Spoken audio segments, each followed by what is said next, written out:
શબ્દમાં કેટલી તાકાત હોય છે દાદા. શબ્દ તારે, શબ્દ મારે, શબ્દ જીવાડે, શબ્દ ડુબાડે, શબ્દ શ્વાસ આપે ને શબ્દ શ્વાસ લઈ લે. દાદા, ઘણા લોકોની અંદર હાલમાં જોવા મળે છે એન્ઝાઇટી, ડિપ્રેશન, એકલતા. શું મેન કારણ? ક્યારેક પોતાની જાતને પૂછવું જોઈએ, જીવન ના બગડે એની વ્યવસ્થા કઈ કરી. દાદા, પહેલેથી જ કથાકાર બનવું હતું તમારે? કથાકાર છે ને જન્મજાત હોય. શ્રીમદ ભાગવત કથા અને શ્રીમદ ભગવત કથામાં શું તફાવત છે? બે જ ગ્રંથ એવા છે કે એની આગળ શ્રીમદ આવે છે. કેમ?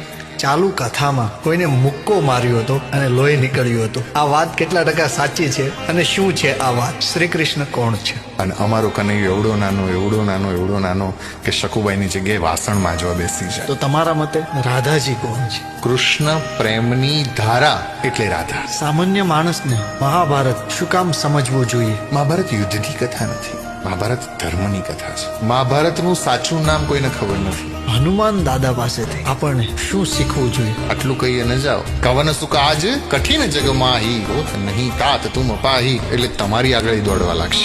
આપણે દાદા એવી વાત ઘણીવાર સાંભળી છે, મહાદેવનો નથી કોઈ જન્મ કે નથી કોઈ મૃત્યુ. આ વાત ઉપર થોડોક તમે પ્રકાશ પાડો. એ અજન્મા છે, એનાથી જ દેવોના એ દેવ છે, એટલે મહાદેવ અજન્મા છે. દાદા, તમને એવું લાગી રહ્યું છે કે ફેસ્ટિવલ જે બધા આવી રહ્યા છે, ગણેશ ચતુર્થીની વાત કરીએ, ઘણી બધી જગ્યાએ એકદમ અલગ જ પ્રકારની એન્જોયમેન્ટ થઈ રહી છે.